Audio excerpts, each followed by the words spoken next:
Bienvenidas todas y bienvenidos todos y saludos y abrazos para todos. Voy a pasar a ver rápidamente a ganar tiempo porque el tiempo se va a ir rápido.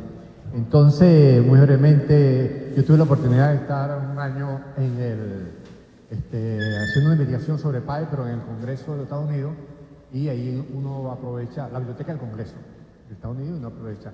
Y ahí hay 247 entradas que tienen que ver documentos sobre lo que yo llamo esas agresiones tempranas en Estados Unidos. Desde 1808 comenzaron a emitirse cartas y en la agenda del Congreso. Es importante que uno examina, por ejemplo, cuál es la agenda del día tal del Congreso, de lo que llaman de la Cámara de Representantes y después el Senado.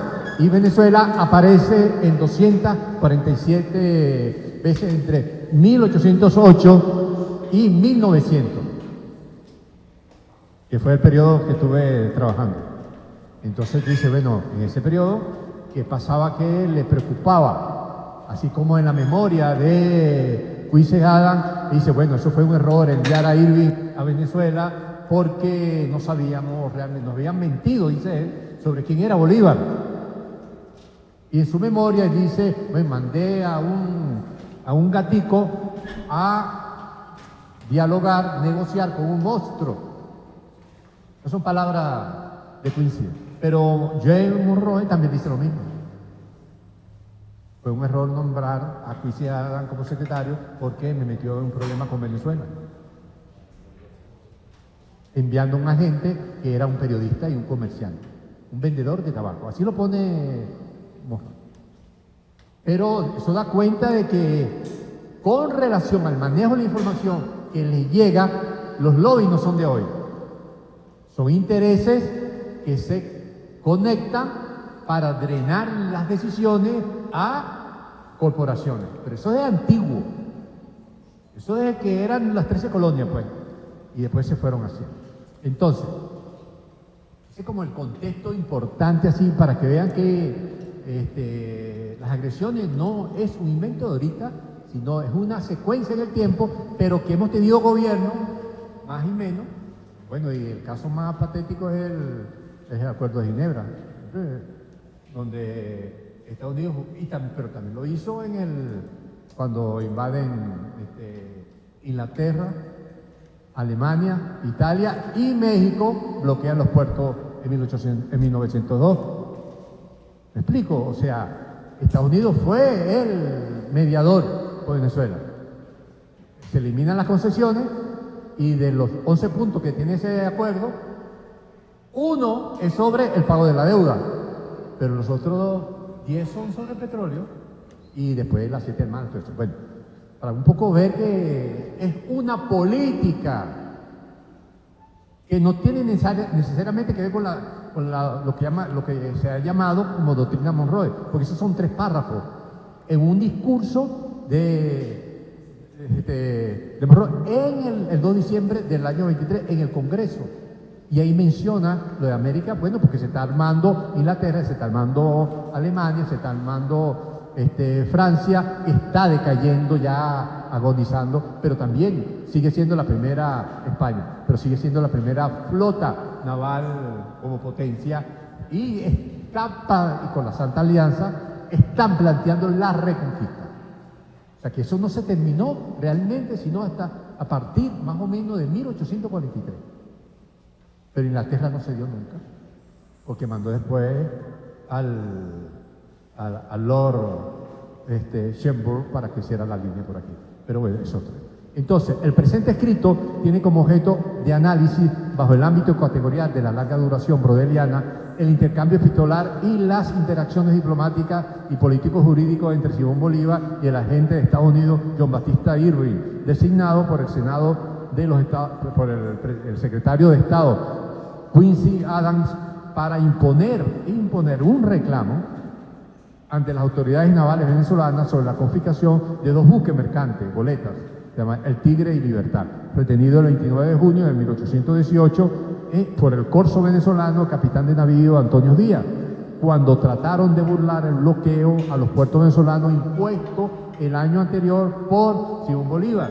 Uno va, por ejemplo, está la Gaceta, publicada en inglés, en alemán y en francés, y están en el Congreso. Y se publicó en el diario de Boston, el Philadelphia Globe, también se publicó ahí, se publicó en el oeste, se publicó en Los Ángeles.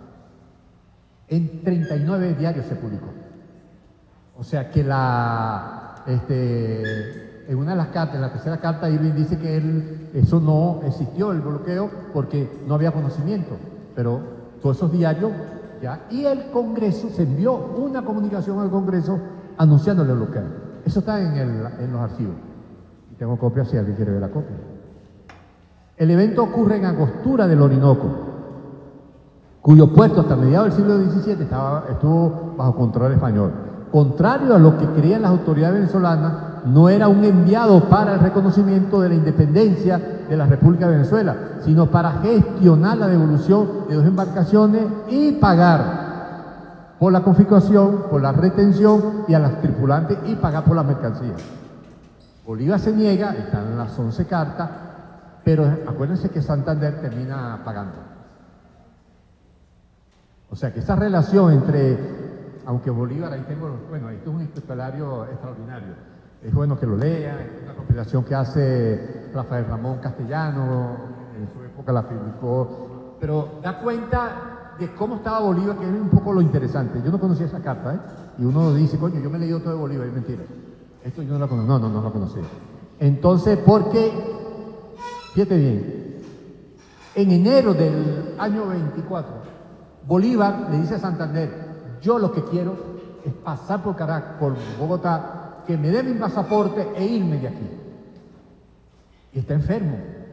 Y lo dice aquí en la carta, está enfermo, bota sangre, escupe, no sé qué, no quiere ver a nadie, le molesta. Aquí dice. Y que no confía en nadie en Perú. Los godos quieren volver otra vez, no quieren la independencia. O sea, está en ese dilema. O sea, el contexto, uno dice, bueno, después, el 7 de diciembre de ese mismo año, hace una convocatoria. O sea, ¿cuáles fueron aquellos factores que tienen que eso no está en la historiografía, estudiado, pero está en los documentos, que hicieron posible ese cambio de pensamiento, de mentalidad de Bolívar, de irse para el carajo, a vamos a la guerra. Dice, pues que aquí no se confía en nadie. Fíjate lo que dice Bolívar.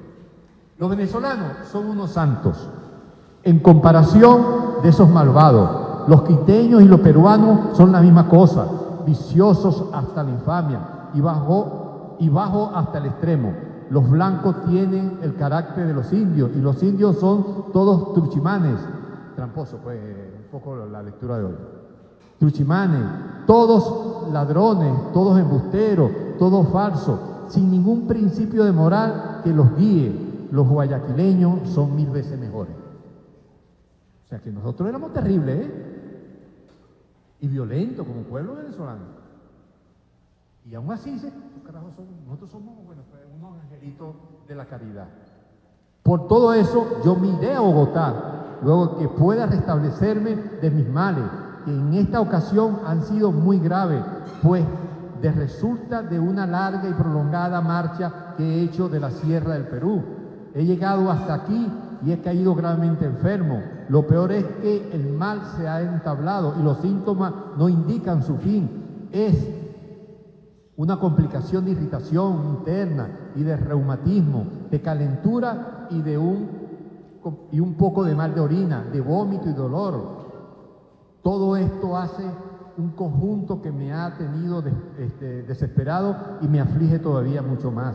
Ya no puedo hacer un esfuerzo sin padecer infinito. Usted no me conocería. Santander, esta es una carta que le escribió a Santander. Estoy acabado y muy viejo, y en medio de una tormenta como esta, represento la senectud. Todo aquí es falso. O sea, deprimido, defraudado, él se está desahuciando. Él dice, me suelen dar de cuando en cuando unos ataques de demencia, aun cuando estoy bueno, que pierdo enteramente la razón, sin sufrir el más pequeño ataque de enfermedad y de dolor. O sea, una de las características de Bolívar es que A veces le gritaba a todo el mundo. Y más adelante dice, no quiero ver aquí. Todo lo comporta, o sea, no quiero ver a nadie, no quiero comer con nadie, no quiero salir con nadie, nada. Dice, ¿cómo Bolívar después escribe la carta, comienza, y dice, estos ejércitos lo que hacen es desertar? No tenía ejército prácticamente, se queda con 3.000 hombres solamente. Y están pensando en desertar, hay que controlarlo. Entonces llega al 7 de diciembre, hace la convocatoria, se da todo ese proceso con todas las complicaciones que eso. Bueno, Vilaboy dice que, con todo el respeto que uno lo tiene, él me dio un curso en La Habana hace años, que no hubo conjura de los Estados Unidos. Pero los documentos, por lo menos 94 documentos, así lo demuestran. Porque envió agentes. Así como Irving vino a Venezuela, que no fue el primero, vinieron a Venezuela 15 agentes. Y fueron a Bogotá, fueron a Quito, de hecho fueron los que alentaron la guerra en Quito. Estamos hablando del año 24, tuvo que mandarse, pero además eso fue quebrando el tesoro, pues la hacienda pública. Entonces, lo de Estados Unidos es permanente. La lectura después, en esa relación presente, pasado, presente de la historia insurgente, descolonizar eso significa poner todos los documentos sobre la mesa, formar una conciencia histórica. En eso yo concuerdo con Sergio, indudablemente, digo, hacer lo que nos toca hoy hacer en un país que prácticamente es un protectorado ahorita, pero no lo dicen los Estados Unidos así, pero tenemos, no debe ser fácil para la presidenta encargada, indudablemente decirlo, una mujer muy preparada, muy sabia, pero no debe ser fácil gobernar con un misil en la sien, no una pistolita, porque bajo esas condiciones se está tomando decisiones. Ahora, ¿qué es lo que nos toca ahorita? Ganar tiempo. Y ese ganar tiempo significa hacer las tareas que como soberano, que como intelectual, historiadores, nos corresponde que ir generando con nuestra organización popular un proceso de conciencia histórica donde relacionemos todos esos procesos realmente para tener por lo menos la posibilidad de sostener la soberanía y la independencia que nos legaron nuestros padres y mujeres con Cristo. Bien, buenas tardes, saludos para todos, agradecer la organización del Centro de Estudios Simón Bolívar, la Red de Historia, Memoria y Patrimonio y la oportunidad de estar acá en este coloquio internacional. Esta presentación que esta lectura que voy a hacer, en aras de optimizar el tiempo, es una síntesis de un trabajo mayor que se llama El sueño fragmentado y que revisa todo lo que tiene que ver la incidencia ideológica política del Libertador. Luego se avanza las causas materiales de la independencia y el surgimiento del Congreso de Panamá, la materialización del mismo, y luego cómo esos resultados se trataron de llevar hacia lo que es el panamericanismo y visiones deformadoras de la idea del Libertador. El ideario de Simón Bolívar trascendió la gesta militar para consolidarse como un proyecto de arquitectura político plenamente antiimperialista. Su concreción no era la mera independencia territorial, sino la creación de una nación capaz de resistir la subordinación económica y política ante las potencias imperantes, ante la vulnerabilidad estructural de los países nacientes frente a la Santa Alianza y las apetencias estadounidenses, la llamada doctrina Monroe.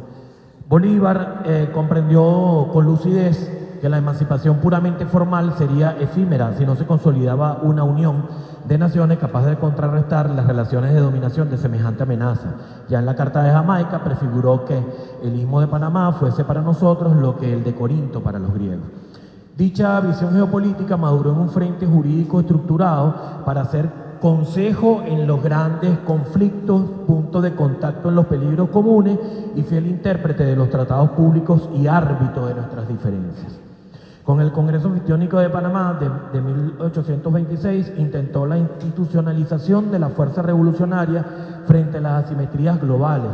El historiador Mauro Torres aseveró: Bolívar no buscaba una simple alianza diplomática, sino una estructura superestatal capaz de frenar el apetito de las potencias imperiales y evitar la balcanización interna del continente. La anfictionía perseguía una confederación de naciones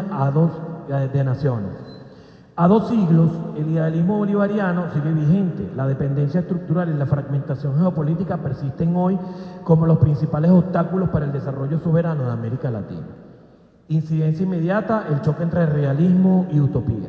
El Tratado de Unión, Liga y Confederación Perpetua constituyó una vanguardia programática al proponer el arbitraje internacional y la abolición de la esclavitud. No obstante, su ejecución operativa naufragó ante las contradicciones internas de las oligarquías locales y el sabotaje geopolítico imperial.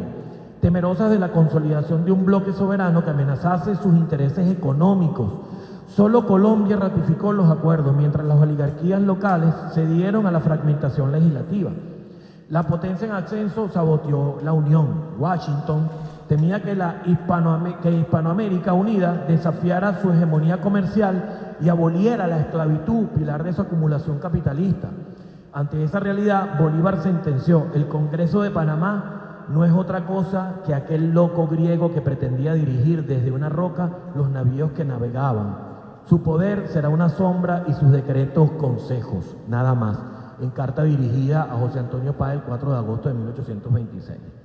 Hoy el encuentro de Panamá es recordado como la partida de nacimiento del multilateralismo latinoamericano. Este legado bolivariano se proyecta en la arquitectura institucional de la región, CELAC, UNASUR, Mercosur, entre otros, unión convertida en un espacio de disputa geopolítica entre las fuerzas de la dependencia y la integración soberana. Pese a la presión imperial, persiste la necesidad material de un bloque continental común, cuya agenda se define en 3 ejes fundamentales. Autodeterminación antihegemónica y el ideal bolivariano como resistencia contra la injerencia. Plantea la transición hacia la multipolaridad para superar las condiciones históricas de subordinación colonial y consolidación de un polo de poder soberano. 2. Integración y desarrollo estructural. La unificación continental es la forma para alterar y evitar la inserción desventajosa en el mercado global de la región frente a las grandes potencias en materia económica. La resolución pacífica de conflictos. El arbitraje fortalece la diplomacia sobre la confrontación armada, blindando la estabilidad regional frente a las dinámicas de desestabilización externa. Marcada importancia reviste diferencial hoy el bolivarianismo del panamericanismo que surgió a finales del siglo XIX bajo el liderazgo de James Blaine y los intereses de Washington, mientras que el proyecto de Bolívar era esencialmente hispanoamericanista. El panamericanismo de 1889 busca primordialmente la apertura de mercados para la industria estadounidense y la consolidación de su esfera de influencia político-económica. Como afirmó Manuel Ugarte en el año de 1923, los congresos panamericanos reposan sobre una ficción y un olvido voluntario de la realidad. El panamericanismo es el engaño más peligroso, el error más funesto y capital. Esta premisa ilustra la pugna regional entre la integración soberana y subordinación periférica. El ideal bolivariano mantiene su vigencia ante el capitalismo globalizado del panamericanismo. Las sanciones económicas someten a las naciones frente al control de los intereses de las naciones hegemónicas. El Congreso de Panamá reflejó el intento de estructurar un bloque geopolítico frente a la inserción dependiente de la región en el mercado mundial. Históricamente, los ciclos de integración regional han coincidido con la necesidad de resistir choques externos, mientras que el repliegue soberanista expresa los intereses de las burguesías locales unidos a los primeros, los colonialistas, profundizando las crisis económicas principalmente. La falta de una arquitectura financiera y política común perpetúa la vulnerabilidad ante las potencias hegemónicas. El sueño anfictiónico frente a la multipolaridad del siglo XXI.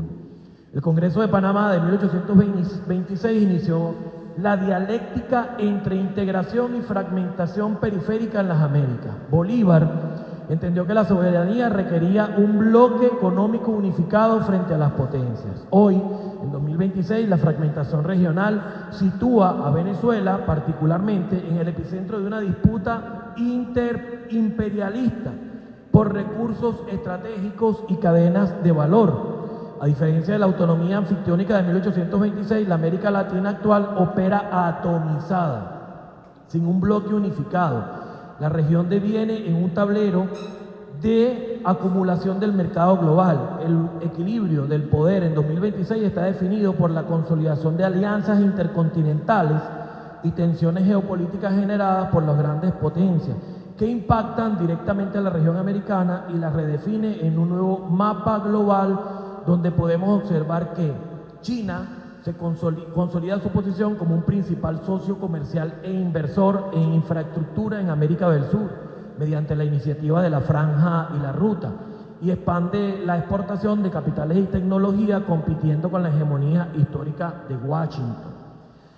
Estados Unidos oscila entre contener el avance euroasiático en el hemisferio, recurriendo a medidas coercitivas unilaterales, intervencionismo militar, como la que tuvimos el 3 de enero, y alianzas de seguridad selectiva. Rusia e Irán, sumidas en guerra, disputan el control geopolítico global, manteniendo presencia estratégica mediante la cooperación militar y energética, desafiando el ordenamiento tradicional de la región. Dentro de este esquema de confrontación global, la República Bolivariana de Venezuela ocupa un lugar de alta sensibilidad estratégica debido a variables que van más allá de su retórica política. Primero, la geopolítica de los recursos energéticos y minerales. Venezuela posee las mayores reservas de petróleo, de oro y de coltán y de gas natural, ya todos lo sabemos, lo que la hace blanco de ataques en la lucha energética global, donde los recursos venezolanos son un factor de interés prioritario para las potencias globales. El péndulo político regional fragmentado, Latinoamérica muestra una marcada polarización e inclinación que impide la integración. Gobiernos de distintas tendencias ideológicas debaten sus posturas entre el pragmatismo económico y la ideología y la defensa de la estabilidad fronteriza. Quedan 2 minutos, adelanto. Al contrastar la realidad actual con las actas del Congreso de Panamá de 1826, se evidencia que los principios fundamentales de la diplomacia bolivariana permanecen vigentes como una aspiración, pero profundamente obstaculizados en la práctica. La Venezuela de 2026 es el centro de debates internacionales sobre soberanía, legitimidad institucional, complejidad económica para el impacto de las sanciones unilaterales en la población y la violación de la soberanía autodeterminación. Consecuencia de la doctrina Monroe de Estados Unidos.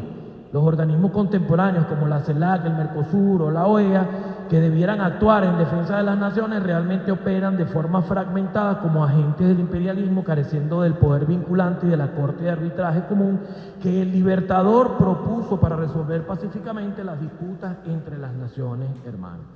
La geopolítica de 2026 demuestra que el aislamiento no es una opción viable para los estados de la región.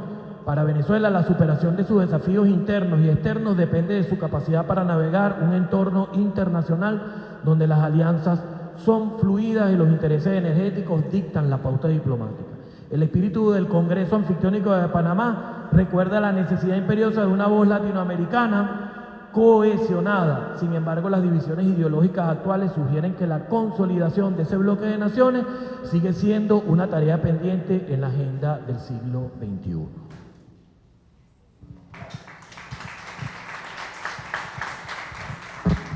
Buenas tardes. Les estaré presentando una serie de ideas construidas en conjunto con la compañera Marielida Rodríguez del Estado Apure, titulado Bolivarianismo y Monroísmo, Independencia versus Injerencia, una hermeneusis desde la historia insurgente.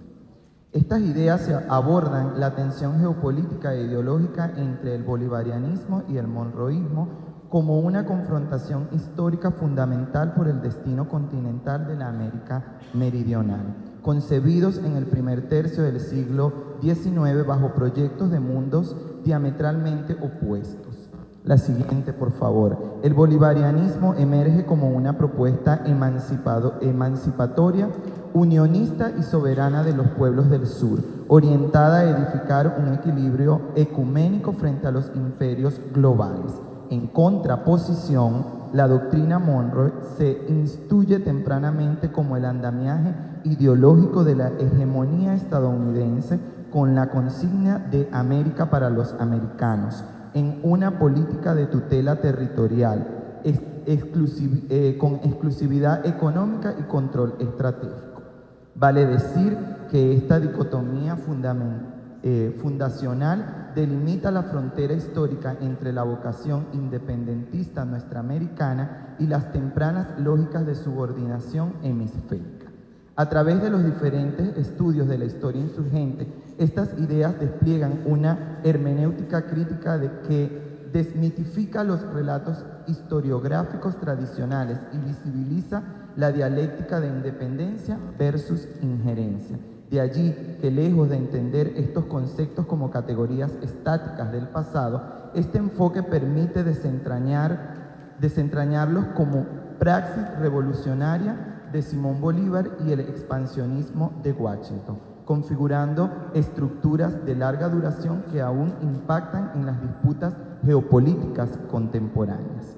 El análisis hermenéutico de las fuentes documentales no solo reconstruye la génesis de ambos proyectos, sino que subvierte la narrativa colonial para reivindicar la memoria de resistencia de los pueblos y examinar continuidades de los mecanismos de dominación y liberación en la región. En este orden de ideas, es preciso acotar la siguiente, por favor. Lo que pasaste no despliega toda. Tiene esa lámina nada más. Solo tiene esa. Bien, bueno, considerando las ideas expuestas en el texto, contrapunteo entre bolivarianismo y monroísmo 1810-1830 de José Gregorio Linares, él destaca lo siguiente, cito: se trata del choque entre dos proyectos políticos que hoy nuevamente se confrontan. El bolivarianismo está conformado esencialmente por los siguientes componentes: A, la defensa de la soberanía e independencia nacional; B, la promoción de la unidad e identidad suramericana; y C, el desarrollo de un programa económico integral dirigido al beneficio de la nación y a romper los lazos de independencia; D, el impulso de la justicia social racial y el bien común. El primer componente del bolivarianismo se cimenta en la defensa de la soberanía e independencia nacional. Esta dimensión concibe la autodeterminación no meramente como un estatus jurídico formal alcanzado en el siglo XIX, sino como una praxis política continua que exige la resistencia activa frente a cualquier pretensión de tutela extranjera.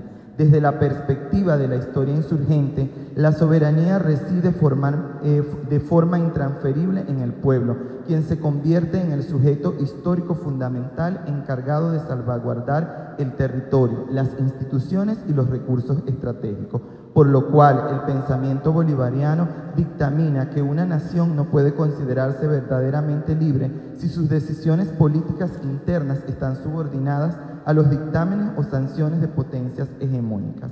De este modo, la independencia se redefine como una condición dinámica y absoluta, un escudo de dignidad colectiva indispensable para el ejercicio pleno de cualquier proyecto nacional emancipatorio. Ahora bien, este postulado colisiona frontalmente con el monroísmo, el cual desvirtúa el concepto de soberanía al instituir el injerencismo como política de Estado. Bajo la premisa de la doctrina Monroe, la independencia de las naciones del sur queda supeditada a una tutela unilateral, transformando la soberanía nominal en una subordinación fáctica entre los intereses hegemónicos de los Estados Unidos. En segundo término, el bolivarianismo exige la promoción de la unidad e independencia suramericana como un eje geoestratégico vital para el equilibrio político global, inspirado en el histórico ideal de la Confederación de las Naciones. Ideado por el libertador Bolívar, este principio sostiene que la fragmentación territorial de la nación es la causa principal de su vulnerabilidad histórica frente a los imperios tradicionales y emergentes. De allí que la unidad no se limita a la firma de acuerdos comerciales o pactos burocráticos. Implica el reconocimiento de una raíz histórico-cultural compartida y la construcción de bloques de integración solidaria. Mediante estos postulados se impulsa una identidad propia basada en el autorreconocimiento del sujeto caribeño, indígena, afrodescendiente y mestizo, rechazando los moldes de civilización eurocéntricos. Solo a través de una sola voz continental es posible transitar hacia el orden global multipolar, donde los pueblos del sur dejen de ser periferia y actúen como un actor soberano. En franco contraste, el monroísmo opera bajo la máxima colonial de dividir para reinar. Por ende, históricamente, la estrategia expansionista norteamericana ha torpeado activamente los esfuerzos de integración del sur para balcanizar el continente, prefiriendo la existencia de repúblicas fragmentadas y débiles que faciliten la imposición de su hegemonía territorial y comercial. El tercer pilar se orienta al desarrollo de un programa económico integral, diseñado con el propósito explícito de beneficiar a las mayorías nacionales y romper definitivamente los lazos de la dependencia, debido a que este modelo económico rompe con las lógicas extractivistas y las políticas de subordinación impuestas por organismos de crédito internacionales, las cuales históricamente convirtieron a la región en proveedora pasiva de las materias primas.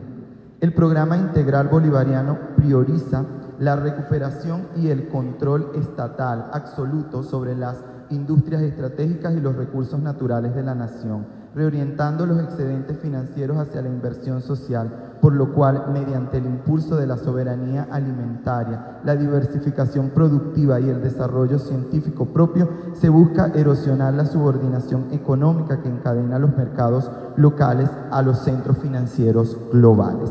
En oposición a este modelo de liberación material, el monroísmo implementa una lógica económica de carácter neocolonial, pues su objetivo histórico ha sido consolidar a la América Meridional como una proveedora exclusiva de materias primas y un mercado cautivo para sus industrias, utilizando mecanismos financieros asimétricos para perpetuar los lazos de sujeción económica y subordinación de la periferia.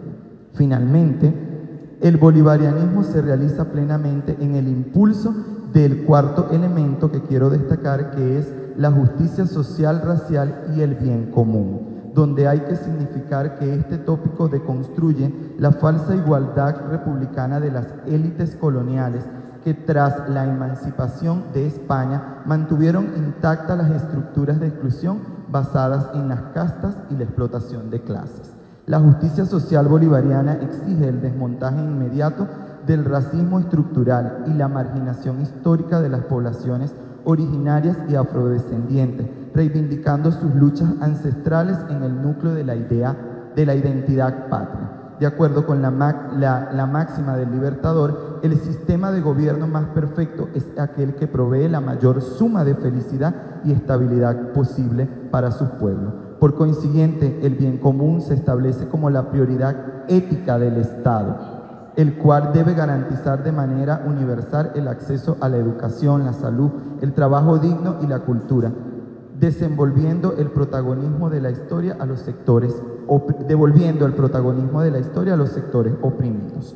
Por el contrario, el monroísmo original se estructuró a partir de concepciones aristocráticas y supremacistas propias de las élites esclavicistas anglosajonas de la época. La mirada monroísta desestima la justicia social comunitaria y reduce la estabilidad a la preservación del orden oligárquico tradicional, justificando la explotación material y la segregación como costos necesarios para asegurar el control de su influencia. En síntesis, a estos argumentos hay que señalar que de las coordenadas metodológicas de la historia insurgente y la visión geopolítica de la República Bolivariana de Venezuela, el combate frontal hoy más que nunca contra el monroísmo no constituye una simple disputa retórica del pasado traída al presente, sino un imperativo existencial e ineludible para garantizar la supervivencia soberana de la región. La doctrina Monroe, en sus mutaciones contemporáneas a través de la guerra multiforme, medidas coercitivas unilaterales y pretensiones de despojo territorial, sigue operando como el principal vector de recolonización hemisférica. Ahora bien, frente a este asedio, la reactivación de la praxis bolivariana se erige como el único contrahegemónico capaz de desmantelar la lógica de la subordinación, blindando los recursos estratégicos y el destino político de las mayorías. En tal sentido, la historia insurgente que nos corresponde dar vida nos muestra que la independencia total solo será realizable mediante la consolidación definitiva de la patria grande, asumiendo la memoria de resistencia de nuestros pueblos como fuerza motriz para neutralizar toda injerencia imperial. Y por sobre todo, el llamado hoy día es a edificar desde el sur global un orden mundial multicéntrico y pluripolar para todos. Gracias. Buenas tardes para todas y todos. Agradecer, por supuesto, la oportunidad que nos da la Red de Historia, Memoria y Patrimonio por estar presente y traer nuestros trabajos que hacemos desde las regiones, ¿verdad? Aportando también ese granito de arena a la parte de historia insurgente, sabiendo que muchos no somos, pues en mi caso no soy historiador, sin embargo, a través del diplomado Vida y Obra del Libertador Simón Bolívar, pues estamos allí fortaleciendo un trabajo bastante fuerte, pues para seguir construyendo una patria grande, la patria que soñó nuestro libertador. ¿Bien? En este momento quiero compartir con ustedes la ponencia titulada Hegemonía versus Soberanía, choque de dos visiones del mundo, ¿verdad? Tomando en consideración los recientes acontecimientos suscitados el 3 de enero. El sueño de integración que tenía nuestro libertador Simón Bolívar, ¿verdad? Desde 1824, por decirlo de algún modo, ¿verdad? Se comenzó a trabajar en el accionar de hacer un encuentro en donde las naciones o las nuevas naciones que estaban naciendo, pues, y en las denominadas jóvenes repúblicas, se pudieran conformar en una sola, en una patria grande, donde cada una de ellas aportara, pues, a través del diálogo, de la cooperación, enfrentar esas amenazas externas y superar divisiones internas. Es allí cuando se convoca al Congreso Anfictiónico de Panamá, que, como lo decían en la mañana en el Foro Central, ¿verdad? Fue desde 1825 la convocatoria, pero no fue hasta 1826 cuando se llevó a cabo. Bien, en 1826 delegados de la Gran Colombia, Perú, Centroamérica, México, llegaron a Panamá para participar en esta primera asamblea, ¿verdad? En donde se firmó un tratado de unión, liga y confederación perpetua, que se estableció principios como la defensa colectiva, la resolución pacífica de conflictos y la cooperación entre naciones. 2 siglos después, este momento histórico continúa inspirando los esfuerzos a la integración regional y el trabajo que a través del Banco de Desarrollo de América Latina y el Caribe busca o promueve para el desarrollo y la cooperación entre los países, por supuesto, de América Latina y el Caribe. El Congreso Anfictiónico de Panamá fue ese escenario perfecto pensado por Bolívar para consolidar su pensamiento. De allí, pues, toma aún más auge la corriente del bolivarianismo, el cual buscaba asentar las bases de una gran nación como única, que a través de la fusión de las naciones hispanas recién liberadas por España, o de España, pues, fueran libres e independientes y que pudieran hacer frente a las negociaciones con el imperio norteamericano. Bien, en el orden mundial actual no es una línea recta de paz, sino un estira y afloja constante entre el poder de unos pocos y la libertad de los demás. Para nadie es un secreto que los Estados Unidos, en su afán de apoderarse de las riquezas de los países latinoamericanos, en especial nuestro país, ha demostrado ser lo que ellos siempre han querido: arrasar con todo lo que esté a su paso, sin importar los daños ocasionados, violando la soberanía de los pueblos, las leyes y tratados, y aún más, la memoria e idiosincrasia de los habitantes. Aquellos que han batallado en cuerpo y alma para defender la historia y el legado que nos han dejado nuestros próceres y el de nuestro comandante interno, Hugo Chávez Frías. En este accionar nos encontramos con un gran conflicto de la geopolítica moderna, Por un lado, las tendencias a las grandes potencias a expandir su control, a lo que llamamos hegemonía. Y por el otro, el derecho de cada país a decidir su propio destino sin interferencia. Allí estamos enfrente de la soberanía. Bien, entonces, para abordar un poco más, la soberanía nace como un principio de paz de Westfalia en 1648 y que consagra la soberanía, justamente el derecho de la autodeterminación de los pueblos, que impide que actores externos puedan interferir en los asuntos internos de las naciones soberanas. Por el contrario, la hegemonía, ¿verdad?, es la capacidad de un Estado en imponer sus reglas de una manera sutil o coercitiva, en donde a través de la economía, la cultura y el poder militar busca justamente tomar el control de todas las riquezas de un país. Ahora bien, más que conceptos legales, la hegemonía y la soberanía presentan dos visiones del mundo, chocando por supuesto entre sí. Una que busca ese orden a través de la jerarquía y el control, y la otra que defiende la justicia a través de la igualdad y la autodeterminación. Y aquí se nos presenta ese choque de dos visiones, en donde tenemos tres elementos fundamentales, como es el derecho legal, la economía global y la batalla cultural. Desde el control del derecho internacional, ¿verdad?, por un lado, la soberanía busca esa igualdad soberana ante la ONU. Sin embargo, la hegemonía se basa en un orden de reglas, en donde justamente quiere mantener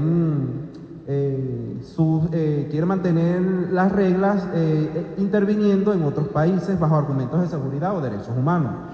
Un segundo elemento importante es la economía global, ¿verdad? Allí la soberanía nos muestra que somos países libres y que debemos gestionar nuestros propios recursos.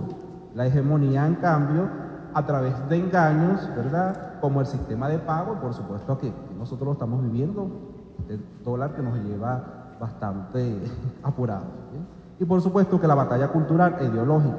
La soberanía busca a través de el derecho a la sociedad el pluralismo, es decir, desde la parte cultural. Sin embargo, la hegemonía nos ataca por lo audiovisual, haciéndose llamar poder blanco. En este orden de ideas, la geopolítica real, ¿verdad?, busca justamente que nosotros como países soberanos debemos estar prestos a defender un legado.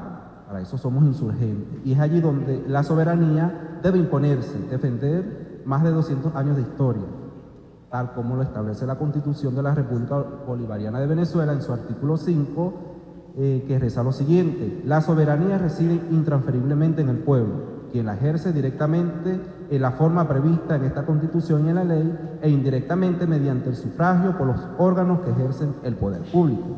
Y lo decía Hugo Chávez: la soberanía reside esencialmente en el pueblo, en su voluntad y su derecho de decidir su propio destino.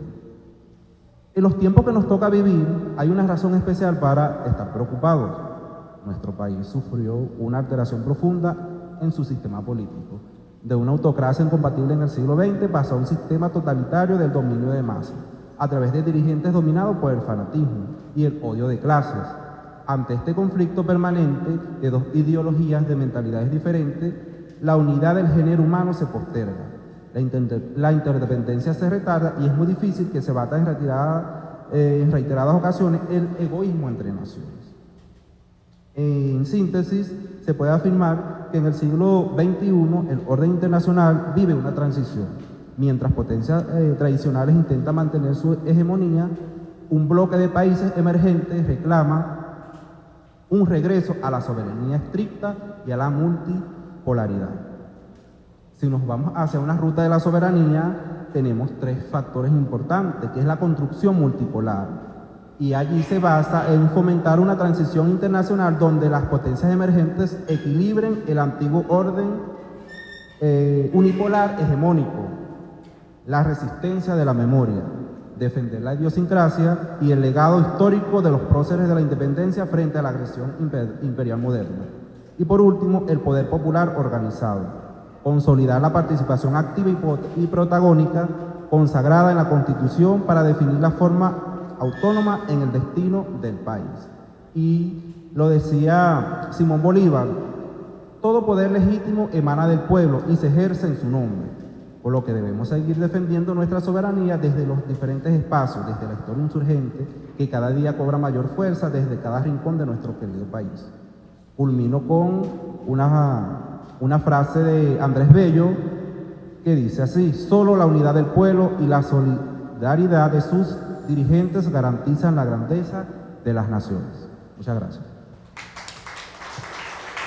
Gracias por estar aquí con nosotros, ¿no? La presente ponencia se inscribe en la impostergable necesidad de analizar desde una perspectiva histórica, crítica y geopolítica la política exterior de los Estados Unidos hacia América Latina y el Caribe. En la coyuntura actual, el despliegue militar naval en el Mar Caribe, encubierto bajo la narrativa mediática de la lucha contra el narcotráfico, no constituye un evento aislado. Por el contrario, representa una manifestación contemporánea de una doctrina de intervención que exige un escrutinio académico riguroso para comprender las actuales dinámicas del poder global. En este sentido, la premisa fundamental que guía esta investigación sostiene que la agresión contra Venezuela responde a una estrategia de guerra híbrida y difusa.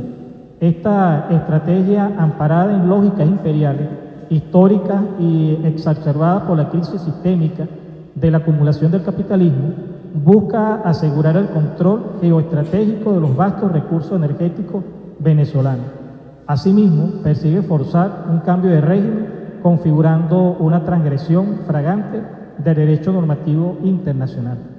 Para comprender el presente, la historia insurgente nos exige observar las estructuras de larga duración. Nos remontamos al 7 de diciembre del año 1824, cuando nuestro libertador Simón Bolívar, desde Lima, convocó al Congreso Anfictiónico de Panamá. Su visión plasmada previamente en la Carta de Jamaica de 1815 proponía la conformación de una gran confederación de repúblicas hispanoamericanas, una unión capaz de discutir los altos intereses de la paz y de la guerra frente a las otras naciones del mundo. Sin embargo, esta grandiosa visión integracionista chocó frontalmente con el ascenso de un poder expansionista en el norte del continente. La formulación de la doctrina Monroe, 1823, bajo la premisa de América para los americanos, sentó las bases para el tutelaje regional estadounidense. A esto se sumó la ideología del destino manifiesto, que dotó al expansionismo de Washington de una supuesta superioridad moral para justificar la anexión y la coerción. En consecuencia, la historia de América Latina se convirtió en una tensión dialéctica permanente. Por un lado, nuestra vocación histórica de soberanía regional y por el otro, la imposición de una tutela externa que perpetúa su influencia sobre el espacio geopolítico caribeño. Ahora bien, ¿cómo se materializa esta doctrina en pleno siglo XXI? La coyuntura actual en el Caribe se enmarca en lo que definimos como una estrategia de guerra difusa. Vemos una presencia inusitada de portaaviones y destructores operando bajo la retórica de la guerra contra las drogas. Recordemos los hechos recientes. No obstante, el análisis documental demuestra que esta narrativa ha sido una herramienta estratégica de injerencia desde la década de 1970. En el caso específico de Venezuela, la acusación que cataloga al Estado como un cartel narcoterrorista cumple una función primaria de deslegitimación total, función como contrabando ideológico cuyo objetivo es crear las condiciones para una causa belli, desviando la atención de la comunidad internacional del verdadero interés geoenergético a la región. Para elevar este análisis a una dimensión global, incorporamos la perspectiva teórica de la escalada de Tucídides. Desde la óptica del asedio a Venezuela debe entenderse en el contexto de la competencia hegemónica entre una potencia establecida en declive y potencias emergentes en un mundo que transita hacia la multipolaridad. Este conflicto es bifronte. Uno, en el plano económico geopolítico, se evidencia una guerra de contención, donde las medidas coercitivas unilaterales buscan estrangular financieramente a la nación, impidiéndole utilizar sus recursos petroleros y gasíferos para consolidar alianzas soberanas. Dos, el plano no convencional. El despliegue militar opera como un mecanismo de estrés estructural continuo, generando inestabilidad y facilitando la coerción. Por consiguiente, la agresividad de estas acciones trasciende la mera competencia geopolítica para instalarse en el terreno de la ilegalidad internacional.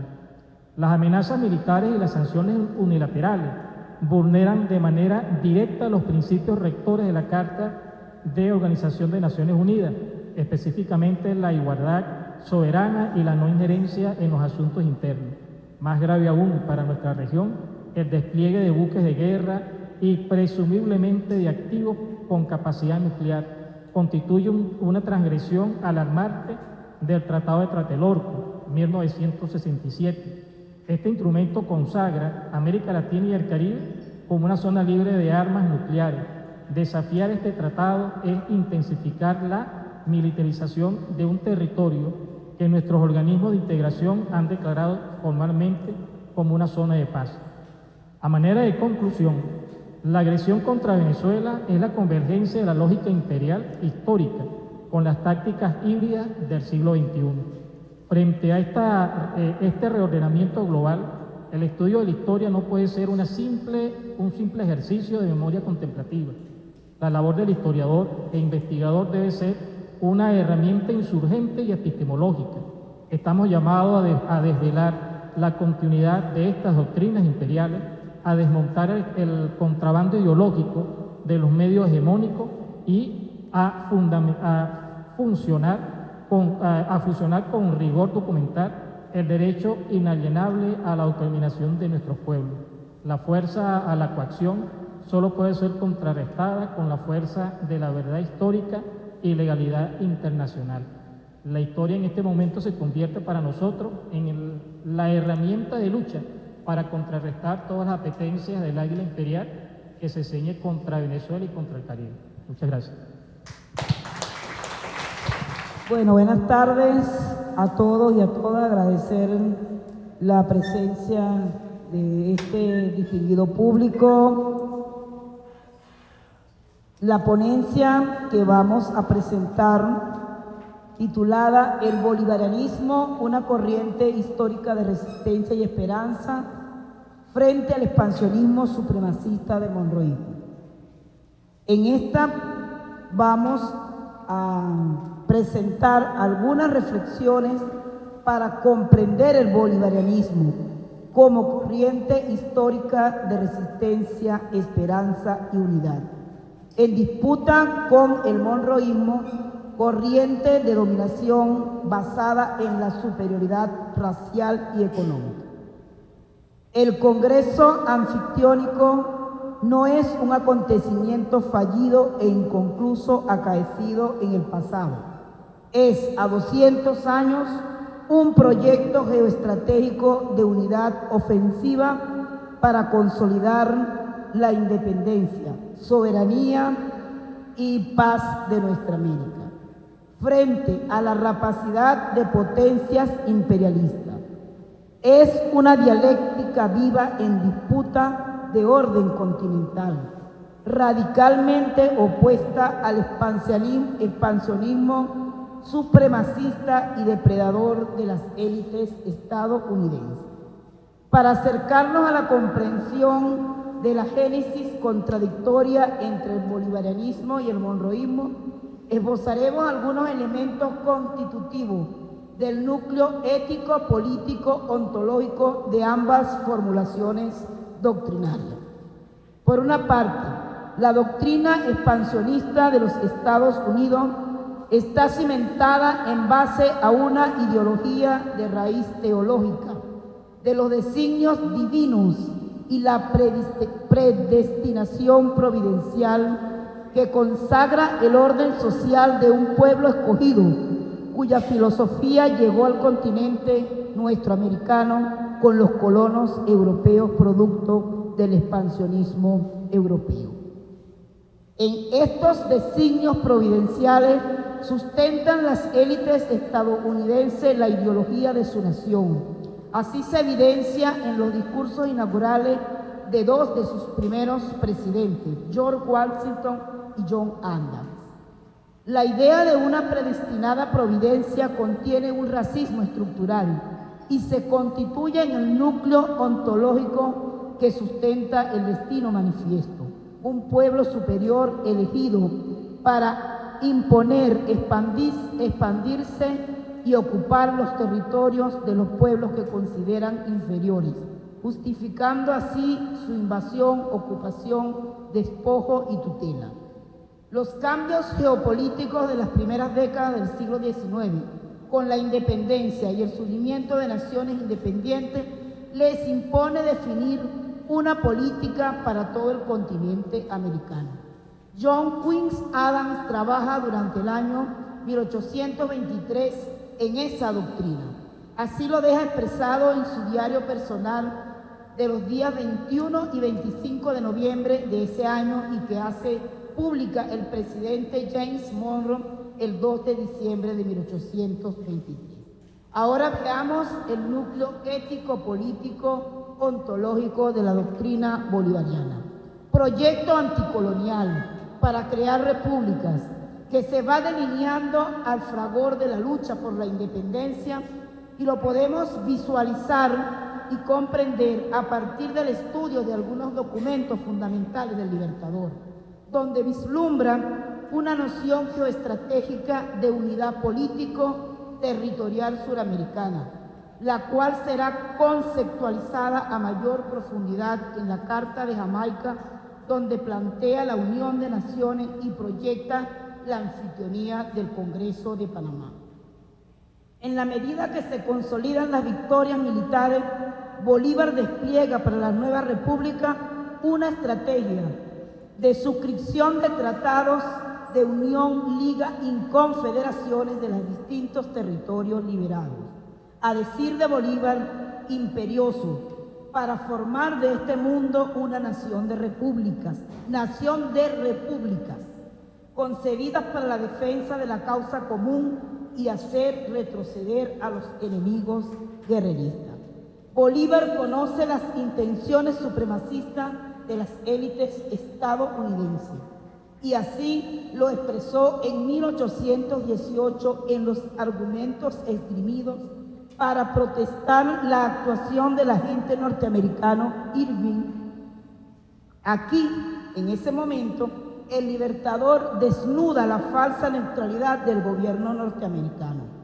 Frente a las apetencias supremacistas de las potencias del norte, urge el impulso de una arquitectura geopolítica como escudo protector para las relaciones con los otros polos de poder.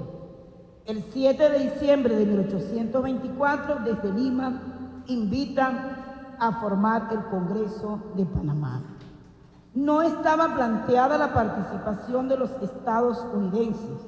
Es Francisco de Paula Santander quien, en comunicación del 6 de febrero de 1825, le notifica a Bolívar que se ha girado instrucciones al diplomático de Colombia en Washington para la incorporación en las deliberaciones a los estadounidenses y a los del Reino de Brasil. La diplomacia del presidente John Quincy Adams, por medio de su secretario de Estado, Henry Clay, opera por distintos medios para sabotear la Magna Asamblea, ya que en algunos aspectos centrales propuestos para esa Magna Asamblea se afectaban intereses geoestratégicos y económicos de las élites gobernantes en Estados Unidos. Entre estas podemos señalar la independencia de Puerto Rico y Cuba, el reconocimiento de la independencia de Haití, la formación de una fuerza militar conjunta, la abolición y supresión del tráfico de esclavos de África, la unidad confederativa para avanzar en la independencia y la paz, lo referido al comercio con otras potencias y la política de paz y negociación de controversia entre los países. Bolívar, en Perspectiva Bolivariana, en 1829, fulmina el núcleo ontológico del Destino Manifiesto al expresar: los Estados Unidos parecen destinados por la providencia para plagar la América de miseria en nombre de la libertad, y coloca la política hemisférica en la disputa entre dos tesis: la imperial opresora basada en la supremacía, el intervencionismo y el expansionismo territorial bajo el Destino Manifiesto de Estados Unidos, y la liberadora de Bolívar, que busca unión, autonomía, negociación igualitaria entre las repúblicas. Apaciguada la concreción de la anfitrionía de Panamá por la injerencia externa y las contradicciones propias del liderazgo político de la América del Sur, se abrieron las puertas a partir de la segunda mitad del siglo XIX al intervencionismo expansionista estadounidense, materializada en ocupaciones militares, invasiones, anexiones e injerencia multidimensional y multifactorial, que incluye sanciones económicas, operaciones psicológicas y guerra cognitiva para controlar riquezas, territorios y mente en función de sus intereses. Afortunadamente, la historia marcha en zigzag, con retrocesos y avances. Entonces tenemos que en la primera década del siglo XXI, el proyecto hegemónico del ALCA fue derrotado por la resistencia de los pueblos de América y el impulso de gobiernos progresistas liderados por Hugo Chávez. Surgieron nuevas instancias de integración como el ALCA, UNASUR, CELAC, retomando el proyecto bolivariano y desafiando la hegemonía estadounidense. Hoy, a pesar de las extremas acciones criminales del imperialismo, no solo en nuestra América con las operaciones desplegadas contra Venezuela y Cuba, sino también el genocidio en Gaza y todos los crímenes de guerra en Irán, el proyecto bolivariano no es una nostalgia, es un proceso vivo y continuo, es hoja de ruta y fuerza movilizadora frente al relato paralizante del imperialismo y la guerra cognitiva. Debemos fortalecer la corriente bolivariana que propone una arquitectura de paz basada en la unidad de los pueblos, la autodeterminación, la igualdad jurídica, la solidaridad defensiva y la resolución pacífica de las controversias, como legado del Congreso de Panamá y desafío vigente ante el imperialismo.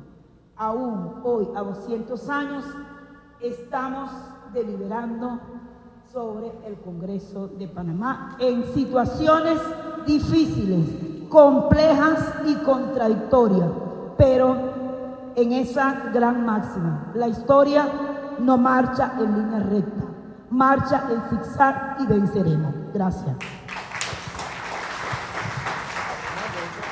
Gracias, Nelly.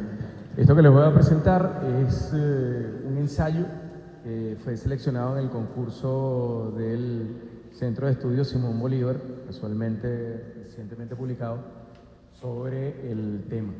Se trata de una visión de larga duración, una confederación o sumisión, el proyecto bolivariano frente a la necropolítica imperial.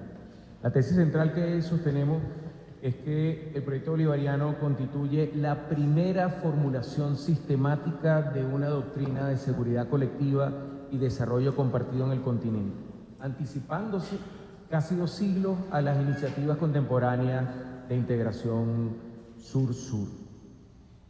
Lo divido en 4 partes. Una primera parte que se trató esta mañana, que tiene que ver con el contexto de la convocatoria, entender que en la guerra de independencia, si bien alcanzaron un punto culminante con Junín y Ayacucho en agosto y diciembre de 1824, no sellaron en términos geoestratégicos el proceso de dominio español. Sobre esto ya alertaba Bolívar en la Carta de Jamaica. Dice, seremos, dicho sea de paso, difícilmente libres y de ningún modo dichosos si no rompemos totalmente los lazos que nos unen a España. En ese contexto hay que entender, como muy bien lo explicaban los compañeros en el foro esta mañana, el esfuerzo de la Santa Alianza. Bolívar formula un proyecto confederativo, no es una improvisación alguna, sino una larga maduración que desde antes de 1815 lo había señalado. Recordemos, la unión de estos países para mí es un objeto capital, decía 1815, porque de otro modo seremos siempre débiles y nuestra América será presa de la nación. Ahora, ¿cuál es el contexto de la invitación y de la selección de Panamá? Como también lo señalaban esta mañana, la selección de Panamá no es fortuita. Geográficamente constituía el ombligo del continente, el punto de articulación entre el Océano Pacífico y el Atlántico, estratégico para cualquier proceso de integración hemisférica. Pero además, Panamá representaba la vulnerabilidad compartida. Era el cuello por donde podía estrangularse en un proyecto de agresión militar al continente, ¿no? Y esto es importante. ¿Qué buscaba esta invitación? 4 elementos. Primero, la formación de una liga militar permanente para la defensa mutua. Segundo, el establecimiento de una diplomacia conjunta ante las potencias europeas. Tercero, la creación de un ejército confederado con fondos comunes. Cuarta, la organización de un sistema de mediación obligatorio. Todo construido bajo la idea ya también formulada por Bolívar de equilibrio del universo, que sería una visión multipolar, pluricéntrica, de la cual hablaríamos en pleno siglo XXI. Esa noción trasciende una mera táctica diplomática para constituir, en mi criterio, una filosofía política de las relaciones internacionales. Para Bolívar, el equilibrio del universo no era una imitación del balance de poder europeo, sino su superación dialéctica. El equilibrio europeo sostenía una visión mecanicista basada en la rivalidad de soberanías absolutas y el cinismo de intereses contrapuestos. Al contrario, la propuesta de Bolívar debía fundarse en una unión íntima que se conecta con la idea de unión de Francisco de Miranda de repúblicas hermanas en una confederación perpetua contra el despotismo. Ese equilibrio del universo implicaba una concepción multipolar del sistema internacional. Bolívar no aspiraba a crear un bloque belicista contra Europa, sino a establecer un polo de poder autónomo capaz de dialogar sin sumisión. Hay que entender también que el Congreso, si bien en apariencia tuvo resultados modestos, el Tratado de Unión, Liga y Confederación y el Tratado de Alianza Ofensiva, el primero estableciendo una confederación permanente, el segundo comprometida a las partes. Sin embargo, como también lo dijeron esta mañana, ninguno de estos entraron en vigor. Pero lo importante es que el Congreso de Panamá es el primer acto de soberanía colectiva del continente y es lo que hay que rescatar. Ahí se formuló la primera crítica sistémica al sistema de Estado soberano absoluto que la tesis westfaliana impuesto y que ahorita está en duda en este momento. Veamos las resistencias, y ahí coincido con mi gran amigo en que indudablemente contradigo a nuestro amigo Sergio, porque también las cosas que yo he visto y he leído es que la respuesta estadounidense fue inmediata y hostil. Todo el mundo señala la doctrina Monroe de 1823, sí, indudablemente, pero ya venía, como muy bien lo señalaba Edgar, desde mucho antes y que tenía que ver con la tesis de la fruta madura formulada por los llamados padres de las 13 colonias. El secretario de Estado John Quincy Adams, que fue artífice de la doctrina, dejó explícita eso en memorandos internos, algunos de los cuales medianamente señalaba Edgar. Adams temía que una confederación latinoamericana fuera, y cito, demasiado fuerte para ser dominada y prefería muchas repúblicas débiles a una sola poderosa. La doctrina Monroe no era, por lo tanto, antiimperialista, sino que en mi criterio en este ensayo es un imperialismo preventivo, selectivo, por así decirlo. Aquel no, este sí. Esta interpretación se confirma cuando revisamos la actitud estadounidense ante el Congreso. Adams reaccionó con desconfianza y escribió que el Congreso era una maquinación de Bolívar para establecer su propia supremacía y que Estados Unidos debía evitar compromisos que pudieran limitar nuestra libertad de acción. Eso explica a los agentes, ¿no? Poinsett en México y Chile, pero también en Buenos Aires el comerciante John Ford, entre otros, y esa práctica inaugura una dinámica que la tenemos hasta ahora. Estados Unidos utiliza el lenguaje de la soberanía nacional para fragmentar proyectos de integración. La resistencia no era meramente reactiva de los Estados Unidos, sino constitutiva de una doctrina de seguridad hemisférica que evoluciona hacia el destino manifiesto, hacia el gran garrote de Theodore Roosevelt y finalmente la doctrina Monroe actualizada con su corolario Trump. Pero no es solo sobre eso que tenemos que advertir, sino sobre la complicidad y traición de las élites criollas internas que tenían resistencia. En Perú la aristocracia limeña tenía la hegemonía colombiana, en Buenos Aires los unitarios y federales coincidían en rechazar la injerencia bolivariana, en Chile la oligarquía porteña desconfiaba de cualquier proyecto que pudiera alterar el poder en el Pacífico. Esa fragmentación no era meramente política, era económica. Las élites habían consolidado su poder sobre la base de monopolios comerciales que hasta hoy tienen. El proyecto, que fue frustrado, boicoteado en 1826, y esta es la tesis central que yo manejo, sobrevive como horizonte político. Y lo vemos. José Martí en 1895, en su ensayo Nuestra América, no le da simplemente continuación al pensamiento, sino una actualización. Martí lo concibe como una resistencia contra la anexión cultural. El equilibrio del universo se complejiza desde la tesis de Bolívar en el pensamiento de Martí. Martí dice: el odio de la raza fuerte contra la raza mestiza prepara el terreno para la intervención. Y indudablemente advierte que la hegemonía amenaza no solo a América Latina, sino el equilibrio. Pero Cipriano Castro también lo hace en el caso acá, y entre 1902 y 1903 enfrenta el bloqueo y propone, rescatando a Bolívar, un tratado de defensa mutua, y en el 1908 elabora un ultimátum exigiendo a Estados Unidos el respeto a la soberanía. Pero no es solamente Martí y Castro, sino Sandino. Sandino, en ese lapso entre el 27 y el 33, elabora el Plan de San Albino de 1927, donde declara: mi mayor ambición es ver a América formar una sola república como la soñó el Libertador. La estrategia sandinista va a agregar al equilibrio del universo la combinación de la guerra de guerrillas con una diplomacia insurgente.